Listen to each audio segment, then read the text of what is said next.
کھانا کھلانا خوشی کے موقع پر ہوتا ہے، غم کے موقع پر جو لوگ کھانا کھلاتے ہیں وہ ایک نمبر کے پاگل اور بے وقوف ہیں۔ زیارت کا کھانا، وہ 10ویں کا کھانا، 40ویں کا کھانا، ارے کوئی عقل میں آتی بھی ہے بات کہ کھانا کس موقع پر کھلایا جاتا ہے؟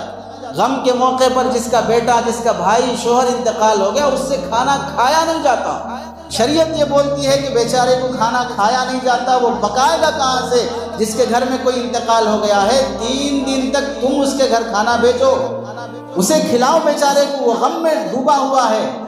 اب اسے کھلانے کی شریعت ترغیب دیتی ہے۔ یہاں پر لوگ کیا کر رہے ہیں؟ جس کے گھر میں انتقال ہوا ہے اس کے گھر میں زیارت کا کھانا، 10ویں کا کھانا، 40ویں کا کھانا جا کے کھا رہے ہیں۔ اور اتنی غلیظ رسم ہے، اتنی غلیظ بات ہے جو لوگ اس طرح مرنے پر کھلاتے ہیں۔ اگر اسے ہم کھلے انداز میں بولیں گے تو جو لوگ دعوتوں میں بن بلائے مہمان بن کے آتے ہیں ان کی تو عید ہے، بن بلائے مہمانوں کی تو عید ہے۔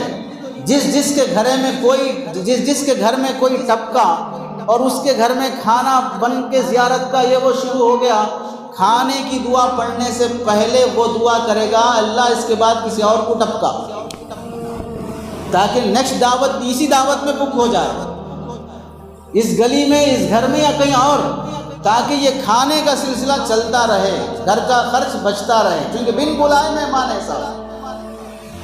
تم جب مرو بھی تو کھلاؤ، جیو بھی تو کھلاؤ، خوشی میں کھلاؤ، غم میں کھلاؤ، تو آدمی کو سوچنا چاہیے یہ غم میں کھلانے کا کیا مطلب رہے گا۔